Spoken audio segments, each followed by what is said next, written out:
Ótica Ponto de Vista, qualidade e proteção para sua visão. E Foco Segurança e Portarias apresentam...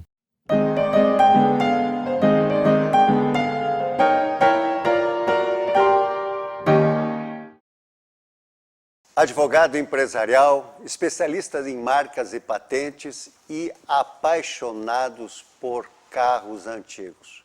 Meu convidado de hoje é o advogado Diogo Boss. Diogo, seja muito bem-vindo para o programa Dessa Noite é Negócio. Obrigado, é um prazer estar aqui e falar um pouquinho aí dessa paixão que são os carros antigos e os Fuscas, né? Nós vamos falar então já de cara dos carros antigos. Aí tu me fala do Fusca e aí eu quero começar acelerando. E vou te perguntar, porque daqui a um pouco tu vai poder me dizer. O que representa para os motoristas quando enxergam um Fusca na estrada? A gente brinca que ele é o objetivo, né?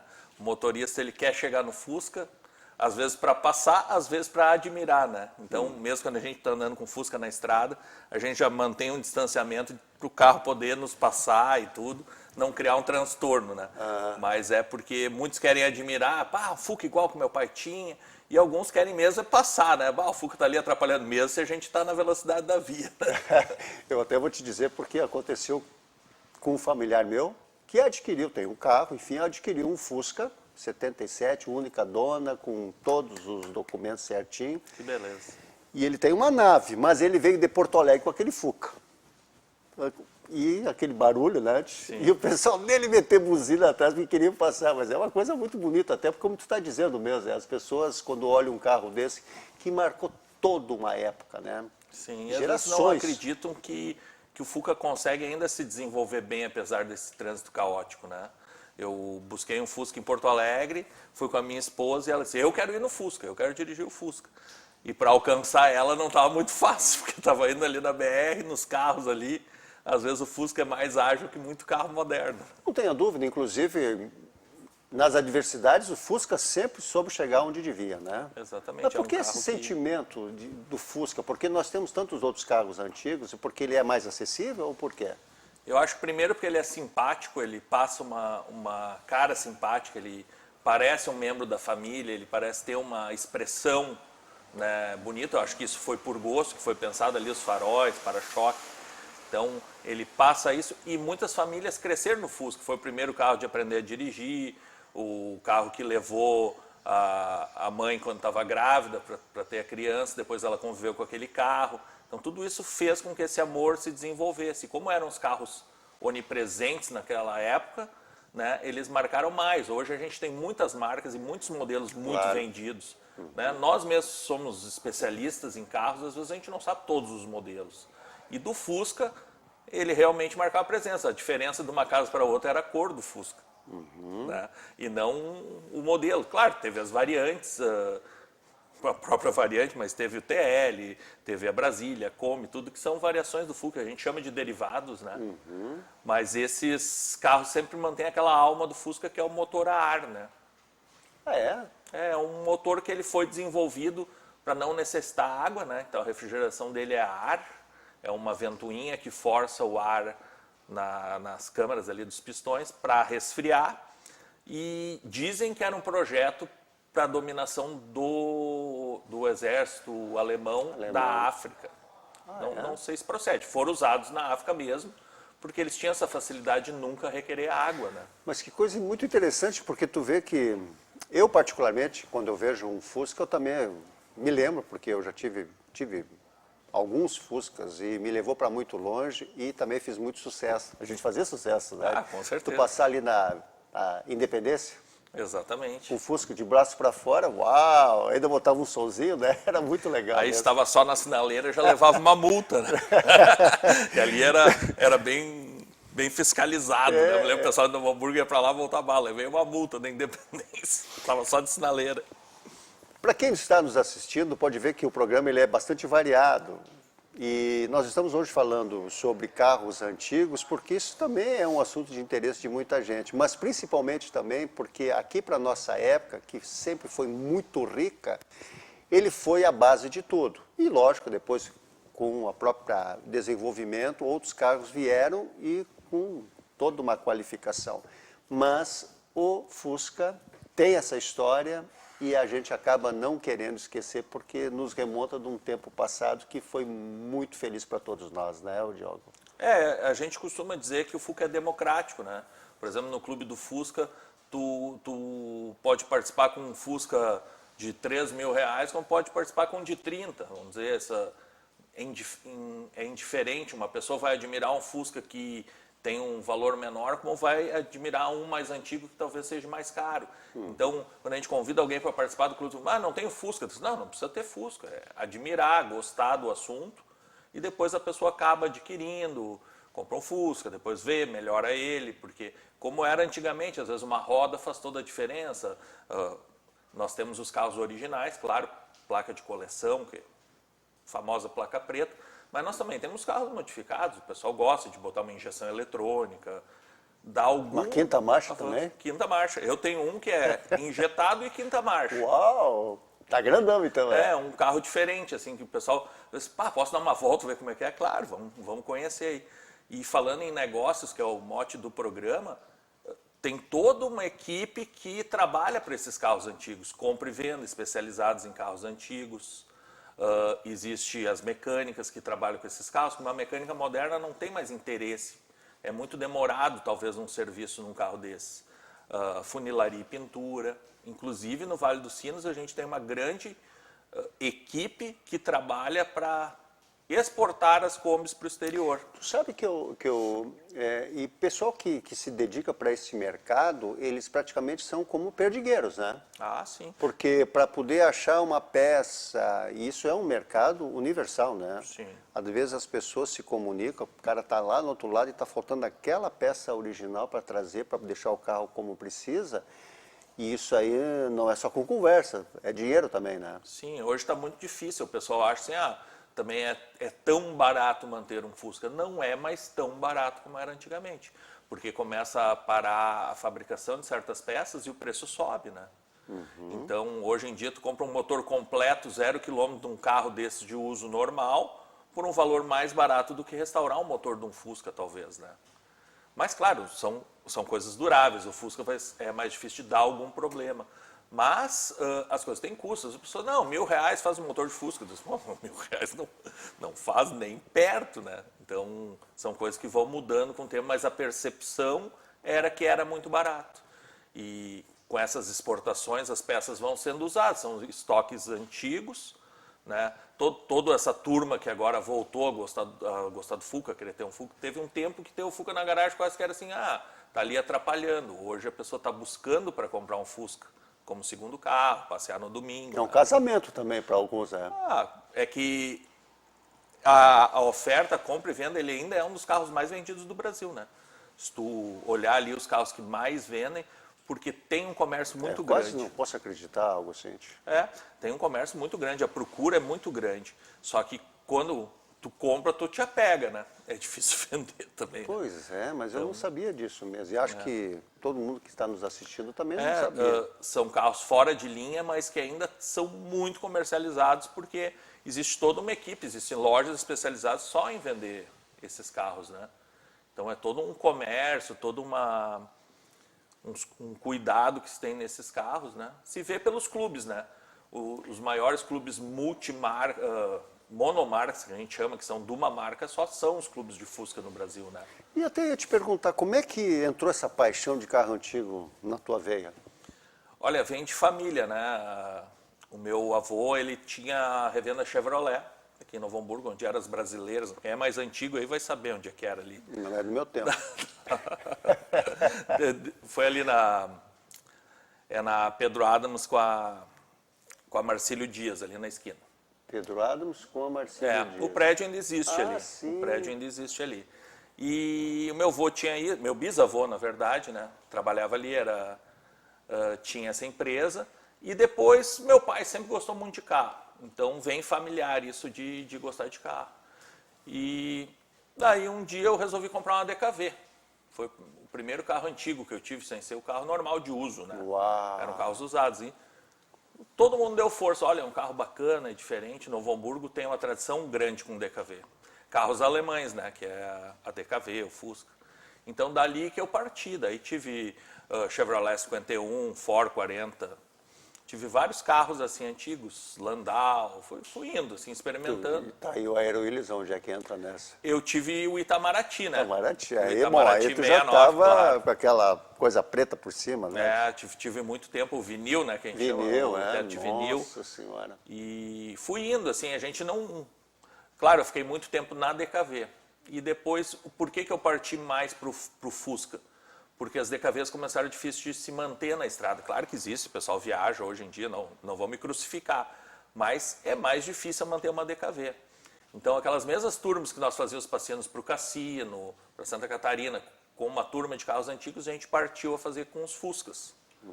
Hoje a gente viaja a Buenos Aires, viaja a Montevidéu, Blumenau, Camboriú, nós vamos com aquela turminha, assim, Fila indiana, 10. fila indiana. Isso. Então, quando vocês estão na estrada, o pessoal é aquela turma. O pessoal quer ou segurar um pouquinho ou ultrapassar para ver. Às vezes até nos atrapalham ali, né? Porque tu tá para ultrapassar um caminhão e vem um carro que é fotografado.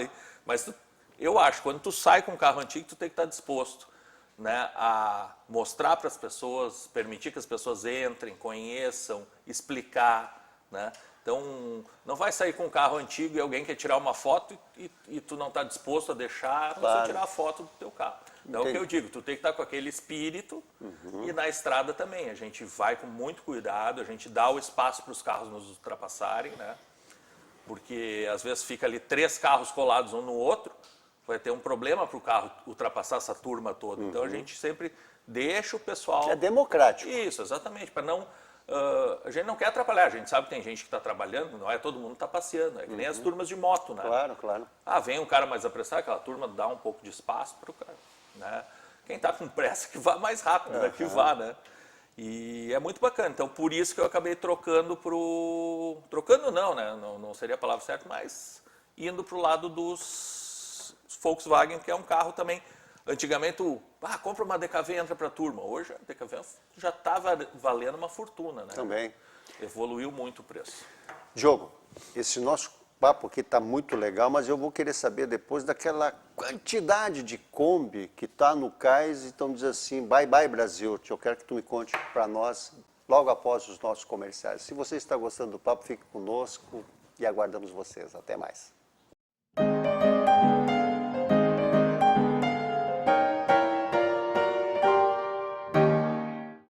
Olá, como você já sabe, sou Jorge 3 do programa É Negócio, que vem sendo um sucesso de audiência em Novo Hamburgo e região. E a Vale TV vem conquistando a preferência de mais pessoas. Se você quer ter seu negócio conectado com quem traz qualidade e visibilidade para a sua marca, junte-se a nós.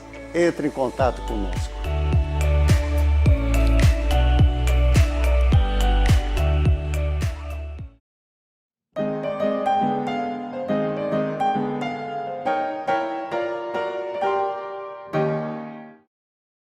Voltando para o programa Negócio desta terça-feira, tendo como convidado um apaixonado por carros antigos, e nós estamos fazendo uma volta maravilhosa.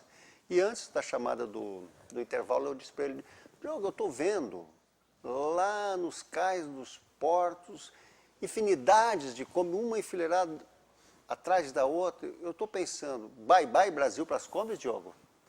É uma realidade, né? A exportação de Kombis. Por que isso ocorre? O Brasil foi um dos países que produziu a Kombi. E também ela produziu ela por mais tempo no modelo antigo. Aquela coisa que acontece, muda no exterior e demora para o modelo chegar no Brasil. Então, nós produzimos até 75 a nossa Kombi, que a gente chama Corujinha, Vovozinha.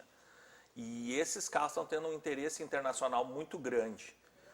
Vendido para a Europa, para a Bélgica, Alemanha. Então, eles estão retornando. Porque como esses carros foram descontinuados, eles foram trocados, foram substituídos, né? E também na Califórnia, nos Estados Unidos, porque existe um movimento que é das famílias voltarem a se reunir e viajar com os carros. As famílias estão muito separadas, até pelo que aconteceu, da pandemia e tal. Então deu esse boom das famílias programarem passeios agora e precisam desses veículos. Mas né? tu está falando agora, o último, Califórnia e Estados Unidos, né? Agora o mote está mais para os Estados Unidos. Mas aí eu te pergunto, porque quando se fala de Europa, até dá para se entender, porque a Kombi é Claro. alemã. Então, a gente pode resgatar, e muitos que moravam na Alemanha, daqui a um pouco vão para a Suíça, vão para outro país, mas tem aquela história deles lá. Mas e nos Estados Unidos, com aquele monte de carro que tem para o pessoal botar uma família e mais, a sogra, e seja mais o que for dentro, querem a Kombi. O Fusca e a Kombi fizeram muito sucesso nos Estados Unidos, exportação, porque no pós-guerra, para se movimentar a indústria alemã, os ingleses investiram muito que as fábricas alemãs voltassem a produzir. Então precisava um mercado, e o mercado europeu estava mais empobrecido aquela pós-guerra. Ah, entendi. E acharam esse mercado americano. E lá virou um carro cult, né? Então, eu tenho familiares nos Estados Unidos, né? Tinha um tio que ele tinha um adesivo no Fusca dele lá, que era assim, meu outro carro é um Rolls Royce. Virou tipo um segundo carro. E ficou cult, um carro que seria mais econômico, mais uma outra ideia. Então, isso... aquelas pessoas no final dos anos 60, que são essas Kombis mais antigas, aí, início dos 70, com o Woodstock. Né? Então, a Kombi era um carro que tu poderia passear, tu poderia trabalhar, carregar coisa, e tu poderia, inclusive, morar.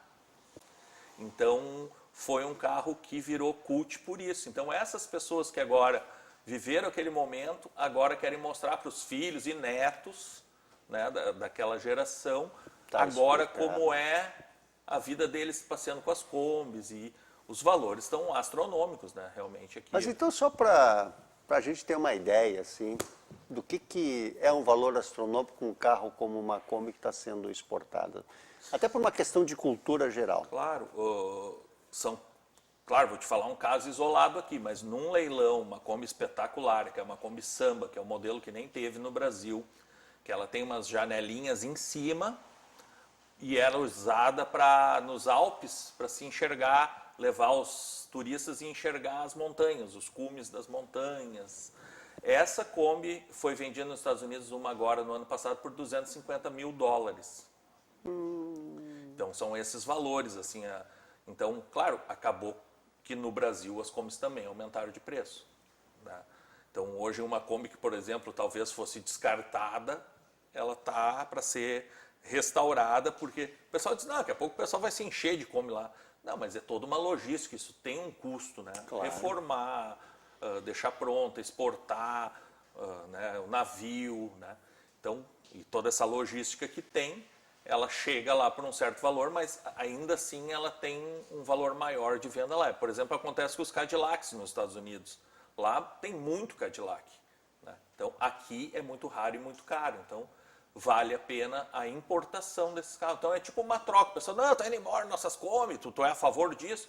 Não, eu sou a favor do mercado. Se um alemão quer levar um SP2, que foi considerado um dos Volkswagen mais bonitos do mundo, e foi feito aqui no Brasil, não foi feito na Alemanha, não tem na Alemanha. Então, o pessoal dedinho importa. do brasileiro, então. Exatamente. A Brasília também é um carro exclusivo daqui, né? Tecnologia alemã, mas com jeitinho de brasileiro. Exatamente. Então, mas o desempenho não era isso, tá? São outras épocas. Hoje nós também tivemos carros aqui modernos que eles são esportivos por fora e não são na mecânica, né? Claro. Então, claro, para a época, um carro que ia 160 por hora era bastante coisa. Hoje que a gente pensa, não é tanto, né? Mas eu acho que tem muito a ver também, né, Diogo, quando tu fala dessa coisa do tempo antigo, é de tu poder ter prazer. Exatamente. De tu estar andando de carro numa estrada e poder curtir aquele momento. Eu falo da Kombi, que é aquela coisa na tua frente ali, porque tu enxerga assim na frente, né? Tu é quase para-choque. É quase para-choque. Isso era uma coisa muito legal.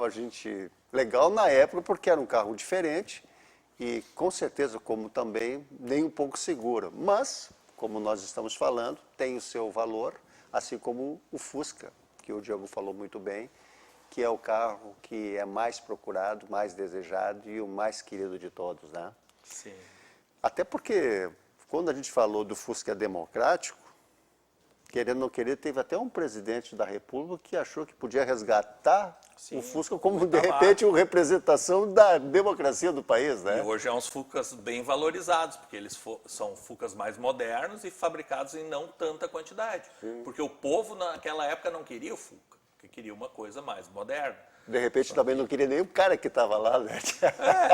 Mas para nós achamos que ele teve uma grande ideia, para nós foi ótima, né? Essa produção nos ajudou. E eu até com a minha Kombi, que acabou, eu vendi ano passado, ela está nos Estados Unidos, está na Califórnia, eu fui visitar o Mujica, no Uruguai, para conhecer o Fusca dele, né? Então, essas coisas, política à parte, nós não vamos falar de política, claro que pelo não. amor pelo Fusca. Claro. Né? Até me cobraram, foi visitar o Mujica? Mas, não, fui visitar o Fusca. Um cara que é apaixonado. Exatamente. A gente, como democratas, a gente fala com todo mundo, não tem problema. Mas isso também agora, por uma questão de cultura, e tu falando do Mujica. Porque o Mujica, a gente sabe, por cima assim, que ele é um cara muito simples. Sim, com certeza. Extremamente simples, né? E essa coisa do Fuca, quando tu esteve visitando ele demonstrou também a simplicidade e estava linkado com o sentimento pelo carro? Ah, com certeza. Ele tem esse amor e ele nos contou que ele gostava do Fusca pela simplicidade, facilidade de manutenção, economia. Economia para aquela época, né? Hoje em dia, falando, tem carros que fazem aí muitos quilômetros por litro. Mas comparando com aqueles, a gente fala banheirão, né? Depois nos xingam. Mas aqueles carros maiores, o Fuca é mais econômico, né? Então ele nos explicou tudo isso, porque que eles gostavam muito de Fusca e Kombi, né? E, inclusive nós descobrimos lá que existia 2 Fuscas, porque o dele era um Fuca mais usado. E os amigos, quando ele se elegeu presidente, os amigos fizeram uma vaquinha e procuraram o melhor Fusca que eles encontraram no Uruguai para dar de presente para ele. Eles disseram, não, vai chegar lá com o Fuca podre, né? Então aquele Fuca mais cuidado, que é o Fuca que falaram que foi oferecido $1 milhão, né, para um sheik árabe, e ele confirmou, ele disse que é verdade, só que ele disse como era um presente, não é que ele não pudesse usar esse dinheiro para de repente, para uma escola, porque ele lá ajuda muito, né? Isso é uma verdade, essa questão de ajudar é verdade que ele faz. Mas ele disse que, como era um presente, ele não poderia vender por nenhum valor. Né? E nós adoramos, né? Então, inclusive, falando da simplicidade, a Kombi teve um problema de dínamo, né? Não é alternador ainda, e ele e a esposa ainda ajudaram a empurrar a Kombi na hora de nós ir embora. Então, tu vê, uma pessoa extremamente acessível e simples, né? Mas que barbaridade. Mas, Diogo... E agora essa Kombi está na Califórnia, né?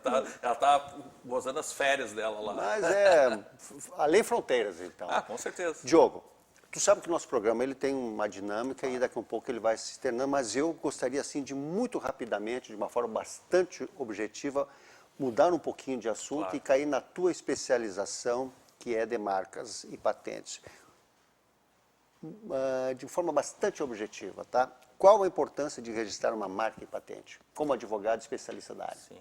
É a exclusividade, né? Nós buscamos a exclusividade no registro da marca para o cliente poder depois identificar qual é aquele produto que ele comprou e gostou, qual é aquele serviço que ele... Então, justamente é isso. Tu compra uma Coca-Cola, tu sabe que lá dentro vai ter a Coca-Cola, vai ser aquele sabor, então é isso que se identifica com as marcas. A individualização, para saber que aquele produto segue um padrão e que o cliente pode adquirir sem medo de errar, porque ele vai ter um padrão, ele vai ter uma continuidade, ele tem uma estrutura por trás. E hoje as pessoas dizem assim, não, mas eu não gastei nada com o meu nome, qualquer coisa eu mudo. Gastou com fachada, hoje é muito caro, fazendo uma loja, numa empresa... Gastou com documentos, site.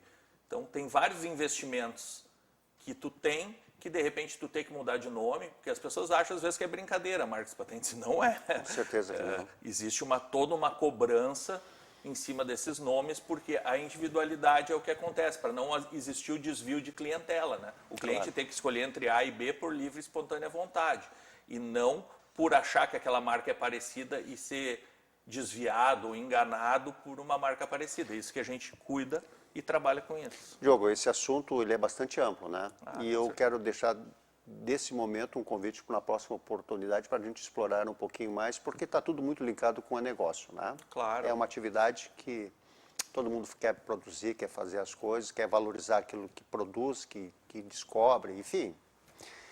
E esse assunto eu acho que é bastante interessante e vai certamente servir como uma boa pauta para um próximo encontro. Mas, nesse momento, eu só tenho que te agradecer por tu ter deixado o teu dia ter corrido normalmente e tu estar aqui comigo nessa terça-feira falando sobre os carros antigos, que também é um universo à parte, mas que cada vez mais as pessoas estão procurando.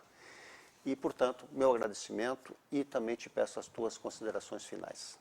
Bom, para mim é um prazer muito grande ver que a gente fala com amor, né? Do que gosta, do que... Tô te falando aqui dos Fusca e tô louco para pegar a estrada, né? Embora o tempo tem que ajudar também, né? A gente não sai com chuva, tem todo esse cuidado. Às vezes pega uma chuva no retorno, né? Às vezes sai sem chuva e volta com chuva. Mas realmente é um prazer enorme estar aqui falando contigo, te reencontrar e me coloco à disposição para quando precisar. Estamos sempre às ordens. Me convida para dar uma volta de Fusca, hein? Combinado. Pessoal, o nosso programa está encerrando e quero agradecer a participação de vocês. E também, se caso vocês andarem ver um Fusca aí pela cidade, quem sabe me encoste, como ele disse, tem o proprietário, mas ele certamente vai gostar de compartilhar com vocês aquilo que é dele, que ele tem tanto amor. Muito obrigado e desejo desde já deixar para vocês o convite para a próxima terça-feira, às 22 horas, no programa É Negócio. Uma excelente quarta-feira, um resto de semana maravilhoso e estejamos em paz, estejamos com Deus. Um abraço e até lá. NH Saúde, a nossa clínica, e Y Tudo é Comunicação apresentaram